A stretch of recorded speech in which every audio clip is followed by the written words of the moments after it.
All right. Okay, so if I want to maximize that someone, if I want to maximize the chance that someone indicates that he or she will attend the lecture in the first scenario, should the lecture be tomorrow or a year from now? Please type the answer that you and your breakout room students came up with. So if I want to maximize the chance of going to the lecture in scenario 1, should it be tomorrow or in a year from now?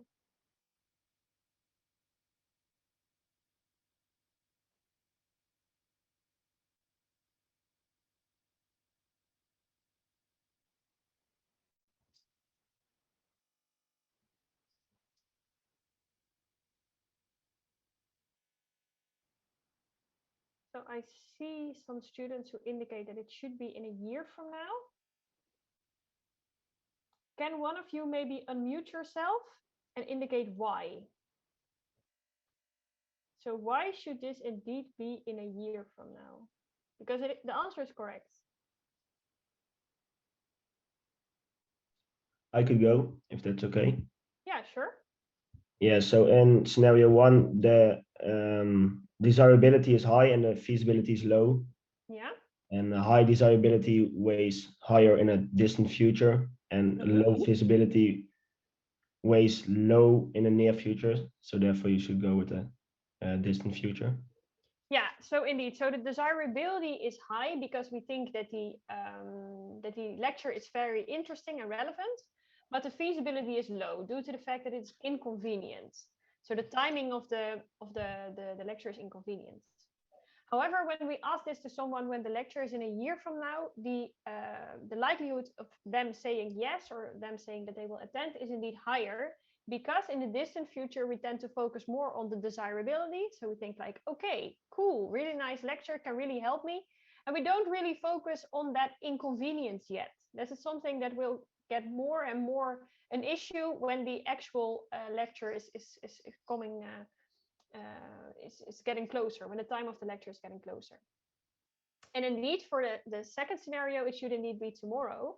Why? Because the desirability is low, so we don't really think that the topic is that interesting, but the feasibility is high. So it's at a very convenient time. We don't really have to change our schedule to go. So therefore, since we focus more on feasibility in the near future, the likelihood of going is higher there.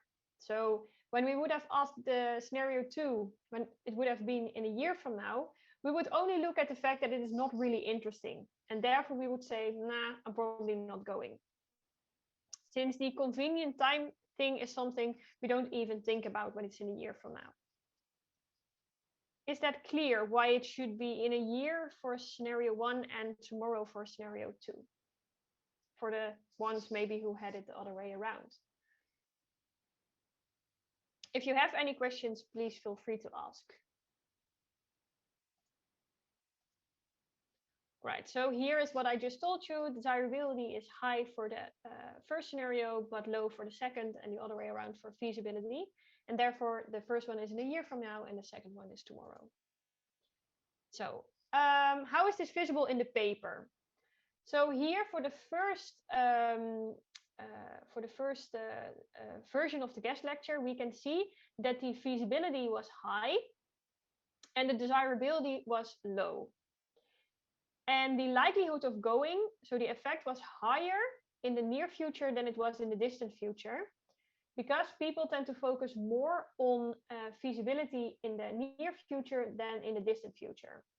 So when there is a decrease, there is a decrease in effect over time for the low desirable, high feasible option. So when time distance becomes larger, the effect becomes smaller. So the likelihood of going becomes smaller.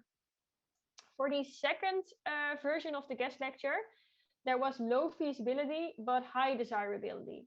And here you can see that the opposite happened. So in this case, when time distance becomes larger, the effect becomes larger. So the likelihood of going becomes larger. So that is how you should interpret this kind of output. And this is something we could, for example, ask you in the exam, like how would you interpret this output? What would be a conclusion you can draw as a result of the output? So therefore, it's important to understand what happened here. All right, in the paper, they also talked about planning fallacy. And I will put you in breakout rooms for, let's say, 7 minutes for you to first discuss what planning fallacy is, and then how it relates to the theory we just discussed. Can you frame this in a marketing strategy that creates a purchase, or might that be too much? I will discuss the marketing implications of this theory at the end of the lecture. So maybe I can come back to your question then, if that is all right. Okay. So for now, I will put you in breakout rooms. First, discuss what planning fallacy is. If you don't know this anymore, you can find it in the paper actually. And then ask yourself, how does this relate to the theory we just talked about? So let me open the breakout rooms again. And I will see you back in around 7 minutes.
So did anyone read the paper, or?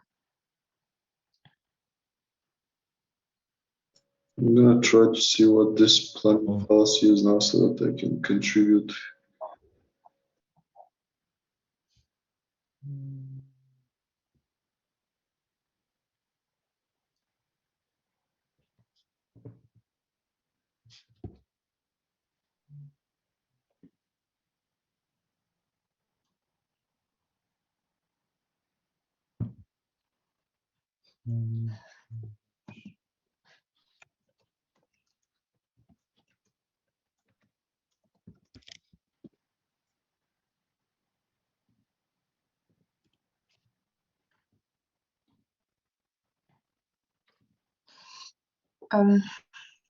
I found it.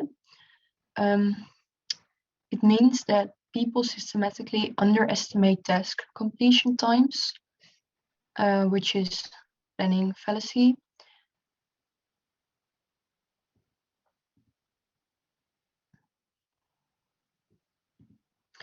And they underestimate it because people fail to incorporate factors unrelated to the task. Therefore, in estimating completion time, the effect of such factors is undermined.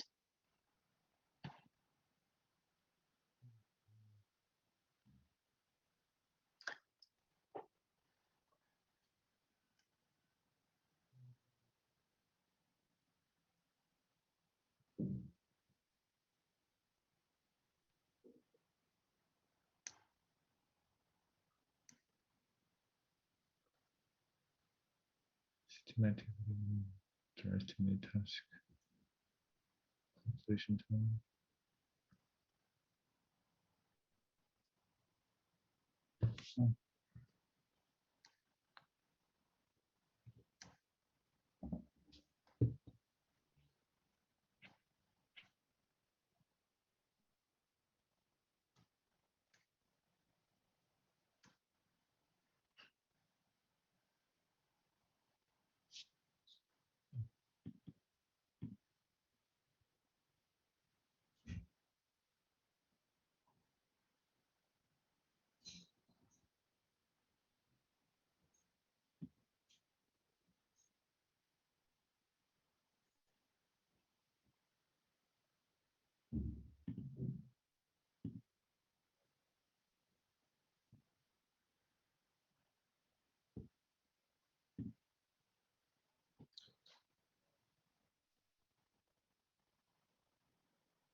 So, to what do we need to relate planning fallacy?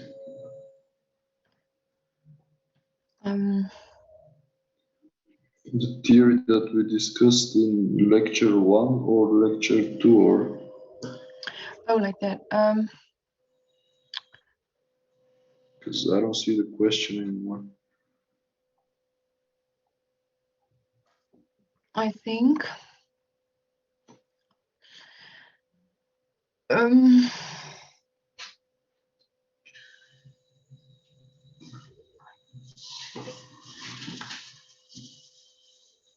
Yeah, I think she sent the question, but I don't like see it.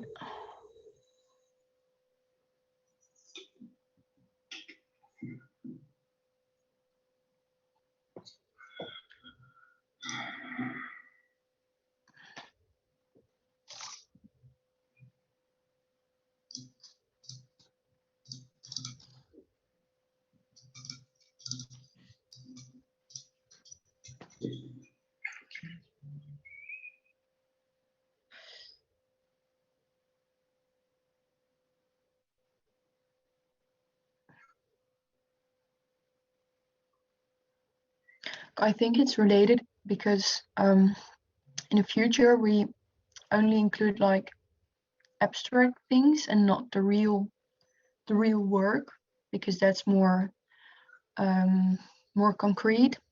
So if you make a planning, which is usually long term, then you forget to include those things, and that would result in underestimation of a task, I suppose.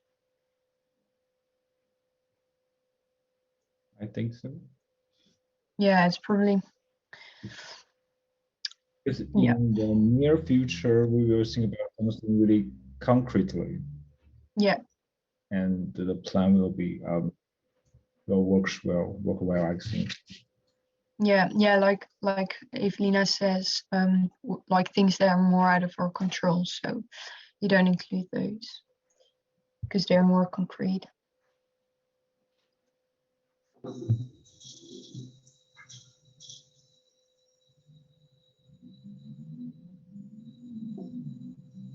But we'll see.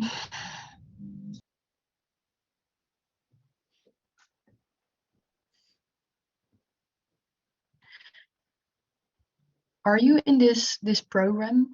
Yeah, I don't know how to pronounce your name. Hi, I see.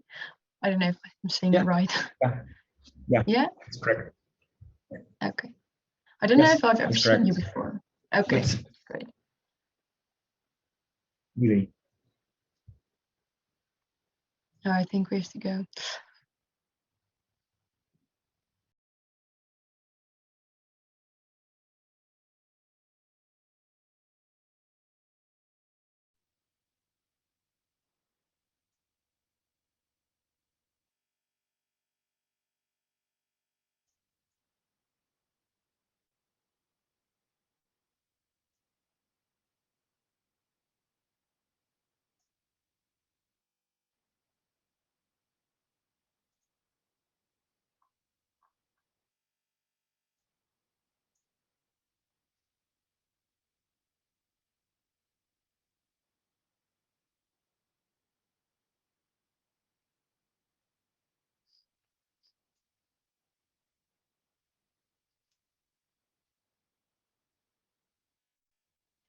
Right, everyone is back.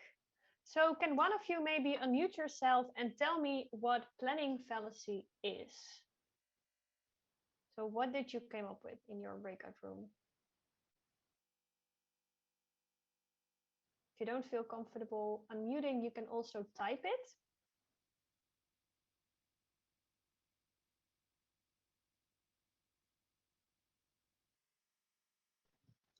We thought it meant that you like underestimate the time of a task in the future. So you plan like not enough time for something, and then because you don't take certain things into account. Yeah, really good, indeed. So planning fallacy is indeed the fact that people underestimate task completion times, as Evje indicated, because people construct scenarios of future task performance where they fail to incorporate factors unrelated to the task. So therefore, in estimating the completion time, the effect of such factors undermined. So for example, you think that you can take on more work when you have to do it in the distant future than when you are actually doing it, or when the moment of doing it is getting closer, because you realize that you will never be able to finish everything, since there will be some things that you have to do that are not related to the task. So another question: if you have to give an estimation of the amount of tasks that you have to complete in 1 hour, would this amount be higher if you have to do it tomorrow or next year? So you can type it in the chat. So the amount of tasks you have to complete within 1 hour, would it be higher if you have to do it tomorrow or in the next year?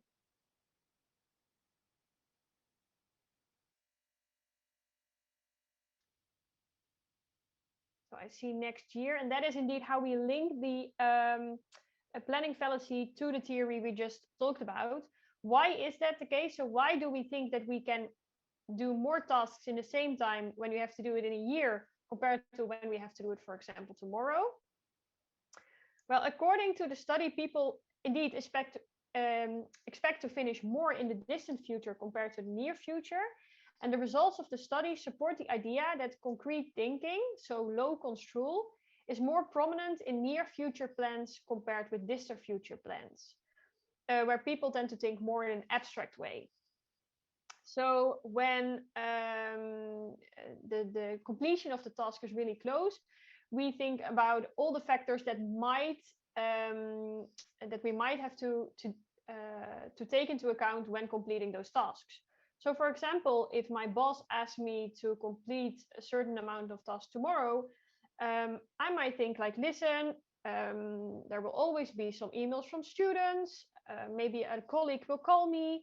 I also have to prepare, or I have to schedule some time to get something to eat, to get something to drink. So I think very concrete when it is when the timing of doing the task is close compared to when it is further away. And as a result, planning for the distant future may produce overcommitment. So we indicate that we can do more when we actually cannot. So that is how we can relate those two together. Is that clear? If not, please indicate it and I will try to explain it again with maybe another example. So the article we just discussed, and we will talk more about it after the break, was cited more than 2,000 times, so in more than 2,000 papers. And this is actually showing the academic contribution. So when searching for good papers or good articles, it might be interesting to check this, to check in, for example, Google Scholar, how many times the article was cited. And this article is actually, or the amount of citations actually indicates a very high paper importance, so to say. All right, let's have a little break. It's 34. Let's see each other at 45. So a little bit more than 10 minutes for you to grab a cup of coffee or something else, and then we see each other back. All right?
Stop nou eens van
All right. Let me know that you're back by putting your camera on so that I know that I can start.